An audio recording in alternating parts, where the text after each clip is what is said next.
Քան հասկանում եմ, ինձ որպես ամենաճնշված լրատվամիջոցի խմբագիր են հրավիրել ելույթ ունենալու, բայց ես կփորձեմ ոչ այնքան հրապարակի կոնկրետ օրինակին անդրադառնալ, որքան ընդհանուր մամուլի վիճակին վերջին 8 տարվա ընթացքում։ Ուզում եմ նախ սկսել նրանից, որ հանուն արդարության պետք է ասենք, որ երբեք Հայաստանում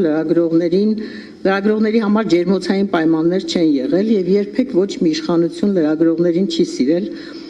Ավելին, կախված այդ իշխանությունների բարոյականության աշճանից մեզ միշտ ճնշել ու հալածել են, պարզապես ձևերն են փոխվել այդ ճնշումների եւ հալածանքների։ Նաև ուզում եմ շեշտեմ, որ մենք այդ հրի ու ջրի միջով, այդ բազմաթիվ խոչընդոտների դժվարությունների միջով անցնելուց հետո ի վերջո նվաճել ենք որոշակի բնագծեր ազատության եւ փաստ է, որ մենք չենք պատրաստվում հրաժարվել այդ բնագծերից եւ մեր լրագրողների այդ կատաղի դիմադրություն ասեմ, պայքար ասեմ, իրենց իրավունքների համար նաև դրա մասին է վկայում։ Բայց եկանք հասանք 2018 թվական եւ ես ուզում եմ մի փոքրիկ այսպես աբզոր անեմ, վերլուծություն անեմ, թե ինչ է տեղի ունեցել 18 թվականից հետո մեր կյանքում։ Մենք բոլորս կարծում եմ շատերը լրագրողներից, քանի որ բավականին մտերիմ հարաբերություններ ենք ունեցել նախկին ընդդիմադիր, նախկին խմբագիր Նիկոլ Փաշինյանի հետ, մեծ հույսեր ունեինք, որ 18-ից հետո մեր աշխատանքային պայմաններն ավելի բարվոք են լինելու, քան մինչև 18-ը։ Հույս ունեինք, որ ազատ խոսքի նկատմամբ հարգանք կլինի, մեր գործունեության համար նպաստավոր պայմաններ կհաստատվեն, որ այլևս չենք բախվի նախկին ճնշումներին ու դժվարություններին, որտեղ ի վերջո իշխանության է եկել մի մարդ, որը շատ լավ գիտի մամուլի խորքը, աշխատանքի սկզբունքները, գիտի թե ինչ դժվարությունների միջով են անցնում խմբագիրներն ու լրագրողները եւ ի վերջո նաեւ ազատ խոսքի հանդեպ այդ մարդը պիտի որ հարգանք ունենա, որտեվ հենց ինքը ազատ խոսքի նաեւ շնորհիվ է եկել իշխանության, օգտվելով այդ ազատ խոսքի հնարավորությունից, այդ ազատ արտահայտվելու հնարավորությունից։ Անխնա քննադատել է բոլոր նախկին իշխանություններին, հազարավոր ելույթներ է ունեցել, հոդվածներ է գրել, ի վերջո 10 տարուց ավելի խմբագիր է եղել, ամենաընդդիմադիր, ամենաբաց ազատ աշխատող լրատվամիջոցի եւ ենթադրում էինք, որ ինքը հասկանում է, որ լրատվամիջոցները բոլոր ժամանակներում եւ բոլոր երկրներում նույն ֆունկցիան են կատարում ի վերջո, վերահսկողություն են հաստատում իշխանության նկատմամբ եւ ամեն ինչ անում են, որպեսզի այդ ոզով պոչով կենթանին այդ կոռուպցիան շատ չծաղկի երկրում, հանրային վերահսկողություն իրականացնեն իշխանությունների նկատմամբ։ Բայց պարզվեց, որ մենք չարաչար սխալվել ենք։ Պարզվեց, որ այդ Շվարցի անմահ գործը, վիշապին սպանողը, որ արագ զբաղեցնում է վիշապի տեղը, այդ բոլոր ժամանակներում է արդիական եւ այս դեպքում մենք գործ ունեցանք այդպիսի մի տրանսֆորմացիայի ասեմ, դեգրադացիայի ասեմ, դեֆորմացիայի ասեմ դրա հետ։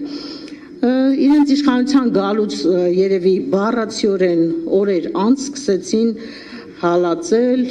թունավորել, վարկաբեկել, զրպարտել լրագրողների, լրատվամիջոցների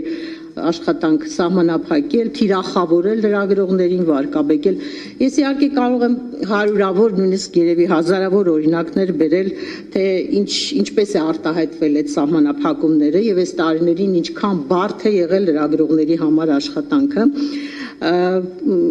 Ու պարզապես մի քանի օրինակ բերեմ, այսպես։ Հենց 18 թվականի հունիս ամիսներին արդեն սկսվեց կոնկրետ հրապարակի դեմ սկսվեց մի ֆեյսբուքյան արշավ, որը ղեկավարում էր իրենց այսօր պատգամավոր աշխատող մի կին, Լիլի Մինասյան կարծեմ անունով, որը վերջերս էլ նույնիսկ ազգային ժողովի բարձր ամբիոնից առաջարկում էր օրենք ընդունել, որ լրատվամիջոցները եթե որևէ բան հրապարակում են պաշտոնական պարզաբանումից հետո լրատվամիջոցների նկատմամբ պատժամիջոցներ կիրառվեն։ Սուրեն Պապիկյանին, Սուրեն Պապիկյանն էլ ասաց, որ այո, համաձայն եմ, եկեք այդ օրենքի վրա աշխատենք եւ ես չեմ զարմանա, որովհետեւ եթե իրենք ունեն բացարձակ մեծամասնություն եւ ցանկացած օրենք կարող են անցկացնել, ինչու չեն կարող նման օրենք անցկացնել։ Այդ ուրեմն առաջի Facebook-յան արշավը առաջի պայքարը հրապարակի դեմ հենց 18 թվականի օգոստոս ամսին էր, հուլիս-օգոստոս ամիսներին։ Դրանից հետո բազմաթիվ ճնշումներ, բազմաթիվ սահմանափակումներ, խայտառակ իրավիճակներ, սկսած լրագրողներին քաշ քշելուց, նրանց անձնական կյանք մտնելուց, նրանց ուրեմն լրատվամիջոցների տարածքները խլելուց, ֆինանսական աղբյուրները սահմանափակելուց, ամեն ինչ տեսել ենք այս 8 տարիների ընթացքում։ Առաջիններից մեկը ես 19-20 թվականներին հիշում եմ այդ խաղային բիզնեսի գովազդի օրենքի փոփոխություններ, որով խաղային բիզնեսի գովազդը արգելվեց լրատվամիջոցներում եւ դա լուրջ ֆինանսական հարված հասցրեց մեր բոլոր լրատվամիջոցներին, որտեղ մեր գովազդի գոնե մի 40-50%-ը ապահովում էր այդ բեթինգը։ Մենք այն ժամանակ զգուշացնում էինք, ասում էինք, որ միևնույնն է, դա չի սահմանափակելու խաղային բիզնեսի շրջանառությունը եւ խաղացող մարդիկ շարունակելու են խաղալ, որովհետեւ ի վերջո Facebook կա, արտերկրում գրանցված լրատվամիջոցներ կան, դու չես կարող ամբողջ գովազդը սահմանափակել եւ այդպես էլ եղավ, հա։ Հիմա արդեն ունենք 18 թվականի համեմատությամբ բազմապատկված, տասնապատկված խաղային բիզնեսի շրջանառության փաստը։ Հետո գնաց լրատվամիջոցների տարածքները խլելու մի հատ process, հա, այդ բուզանդի 1 դրոպ 3 շենքը, որը գտնում էր Երևանի քաղաքապետարանի տնօրինության տակ եւ մամուլի շենքը, որը գտնում էր Պետգույքի կառավարման վարչության տակ, այդ երկու շենքերից լրատվամիջոցներին գրեթե ամբողջությամբ դուրս մղեցին, վերջինը կարծեմ առավոտի պատմությունն էր, այսինքն այդ շենքերը, որոնք նույնիսկ սովետական որտեղ մամուլ գոյություն չուներ, հա, ազատ մամուլ գոյություն չուներ, սովետական իշխանությունը նույնիսկ գնահատել էր, հասկացել էր, կարողացել էր ինչ որ պայմաններ ստեղծել լրատվամիջոցների համար, որպեսզի նվազագույն գոնե վարձավճարներով կամ անվճար լրատվամիջոցները տարածքներ ունենան եւ կարողանան գոյատևել։ Այս ժողովրդավար մեր ճակերտավոր իշխանությունը համարեց, որ դա ավելորդ է, դրա կարիքը չկա եւ լրատվամիջոցների նկատմամբ այդպիսի մի հատ բան գործընթաց իրականացրեց։ Հետո եկավ արդեն խորհրդարանում լրատվամիջոցների ազատ տեղաշարժի սահմանափակման այդ մի հատ know-how-ն, որը այս իշխանության նաև մտահղացումն էր, որ լրատվամիջոցների ներկայացուցիչները, լրագրողները չեն կարող ինչ-որ մի տարածքից այն կողմ ներկա գտնվել եւ այդ տարածքներում չեն կարող հարցազրույցներ անել։ Նույնիսկ ունեցանք դեպքեր, երբ որ ասում են սխալ հարց եք տվել պաշտոնյային կամ սխալ տեղում եք այդ հարցը տվել, այդ տեղում այդ տարածքում իրավունք չունեիք հարց ուղղելու պաշտոնյային։ Հասկանալի է, որ այս մարդիկ այնքան են կտրվել իրականությունից, այնքան են ատում ազատ խոսքը, որ մոռացել են մեդիայի առաքելության մասին։ Չգիտեմ, որ լրագրողն իրավունք ունի հանրային շահը բավարարելու համար ցանկացած տեղում, ցանկացած տիպի հարց տալ եւ անգամ նույնիսկ կարող է օրենք խախտել, հա, երբ որ հանրային շահը դա պահանջում է, կարող ես նույնիսկ մտնել անձնական տիրույթ եւ ինչ որ սահմաններ խախտել, երբ որ դիմացը պաշտոնյա է եւ հանրային շահի բավարարման պահանջ կա։ Աշխարհի բոլոր երկրներում է այդպես կարծեմ թե։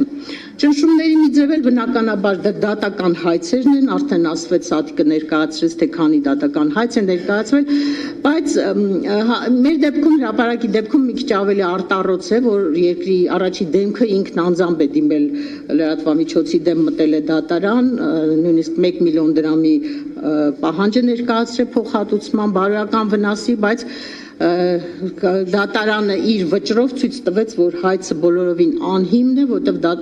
նյութական մասը ամբողջությամբ մերժեց եւ միայն մի տողանոց հերկման պահանջ է բավարարել, որը ենթադրում եմ, որ պայմանավորված է նրանով, որ հայցվորը վարչապետի պաշտոնն է զբաղեցնում եւ Հայաստանում չկա այդպիսի դատավոր, որը վարչապետի դեմ որոշում կայացնի, բայց ամեն դեպքում մենք շարունակում ենք բողոքարկումը ընթանում է։ Առհասարակ ես խաղաղ եմ վերաբերում դատական հայցերին, դա համարում եմ, որ մի տեսակ եւ օրինական եւ նորմալ գործընթաց է, ամբողջ աշխարհում է այդպես, կարող են դիմել դատարան եւ փառք Աստծո, որ երկար իհարկե մեզնից շատ էներգիա միջոցներ է խլում այդ հայցերին պատասխանելը, բայց մենք գոնե մի մեծ մասով կարողանում ենք շահած դուրս գալ այդ դատական procesներից եւ ապացուցել, որ մենք իրավունք ունեինք նման հրապարակում անելու։ Բայց Այս տարիներին լրատվամիջոցների աշխատանքը խոչընդոտելու ամենալուրջ եւ ծրագրավորված աշխատանքը իհարկե տարվել է սոցցանցերում։ Սա սոցցանցերում, այն սոցցանցերում, որտեղ այս իշխանության ներկայացուցիչները իրենց զգում են որպես ձուկը ջրում եւ իրենք գիտեն այդ բոլոր ձևերը, թե ինչպես կարելի է Facebook-ի, YouTube-ի, տարբեր Telegram ալիքների միջոցով լրատվամիջոցների բերանը փակել եւ սահմանափակել մեր լսարանները։ Մեր նկատմամբ ուրեմն ֆեյքային բազմաթիվ արշավներ են կազմակերպել, այլ չեմ ասում այն մասին, որ մեր բոլոր հրապարակումների ներքո հայհոյանքների շարք, շքահանդես, ինչ ասեմ, չգիտեմ, բայց նաև շատ լավ գիտեն, թե ինչպես կարելի է Facebook-ի ադմինիստրացիային ռեպորտներ անել, YouTube-ի ադմինիստրացիային դիմել տարբեր լրատվամիջոցների դեմ, եւ այս ընթացքում մենք նույնիսկ ունեցել ենք դեպքեր, երբ որ լրատվամիջոցները իրենց երկար տարիների կայացրած մեծ լսարան ունեցող էջերն են կորցրել, որը նաև մեծ ֆինանսական մեծ կորուստ է նաև բանանում։ Նաև մի երևույթ էլ կա, որ այս տարիներին իրենք անում են պարբերաբար, այդ fact checking-ի անվան տակ տարբեր կազմակերպություններ եւ անհատներ փորձում են իբրև թե fake news-ի դեմ պայքարի անվան տակ փորձում են մեր էջերի նկատմամբ պատժամիջոցներ սահմանել եւ մեր լսարանները փոքրացնել, որը նույնպես շատ վատ է անդրադառնում մեր աշխատանքի վրա։ Մենք ունեցել ենք, գիտեք, դեպքեր նույնիսկ երբ որ մեր հեղինակների, մեր զրուցակիցների հասցեին, այնպիսի լուտանքներ, այնպիսի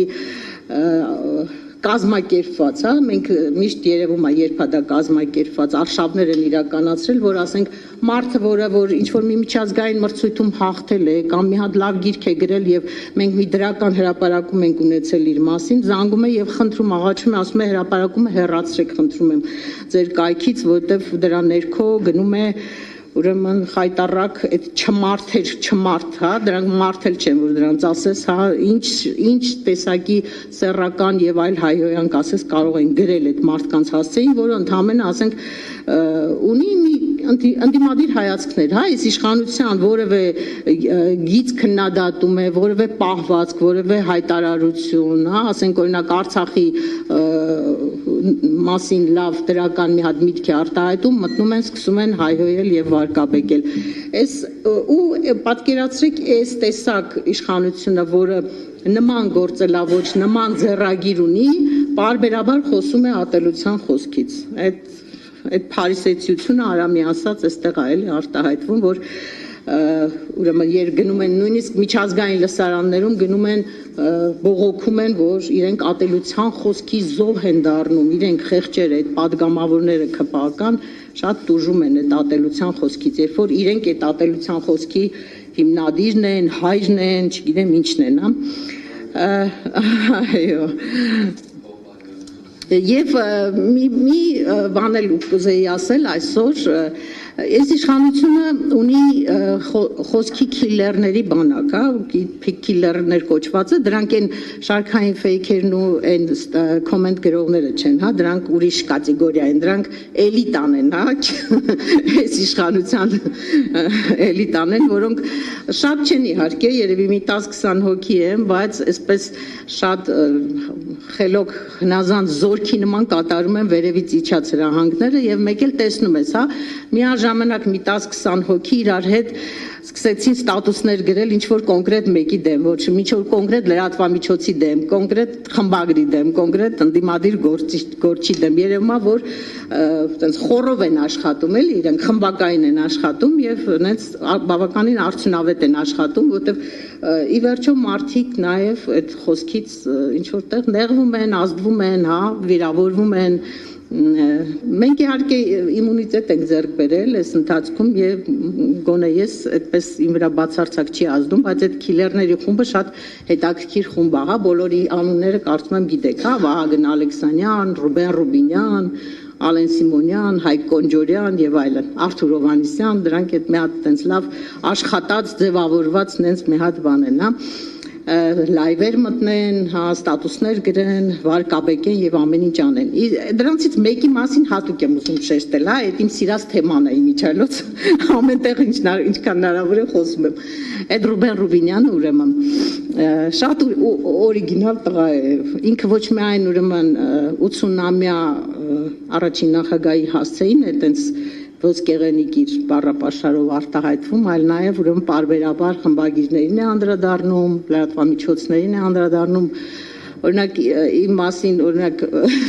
ամեն ինչ կարելի ասել, բայց անդաստիրակ բառը չի կարելի ասել, ինքը դա էլ է օգտագործում իմ հասցեին, եւ ամենակարևորը, բոլոր այն լրատվամիջոցները, որոնք իրենց դուր չեն գալիս, իրենց գծի մեջ չեն աշխատում, ով մոտենում է, հարց է տալիս, ասում է, իսկ ով է ֆինանսավորում։ Այո, իր սիրած թեման է։ Ես նույնիսկ ուրեմն հրապարակեցի մեր թերթի 1 տարվա ֆինանսական շարժը, որպեսզի այդ իր հիվանդագին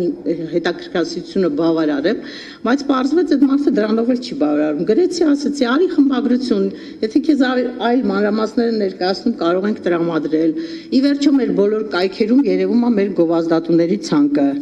Եվ հիմա ուզում եմ նաև շնորհավորել Ռուբեն Ռուբինյանին, որ ինքը հիրավի կարող է ասել, որ քաղաքապայմանագիր կուսակցությունը ֆինանսավորում է հրապարակ օրաթերթին, որտեղ այսօրվա մեր ամենաթանկ, ամենամեծ ուրեմն գովազդատուն քաղաքապայմանագիր կուսակցությունն է, եւ այս տարվա մեր ֆինանսական ապահովությունը ապահովում է այս իշխանությունը։ Ես հատուկ եմ կնքել այդ պայմանագիրը, դրել եմ ամենաբարձր գինը, իրենք համաձայնվել են եւ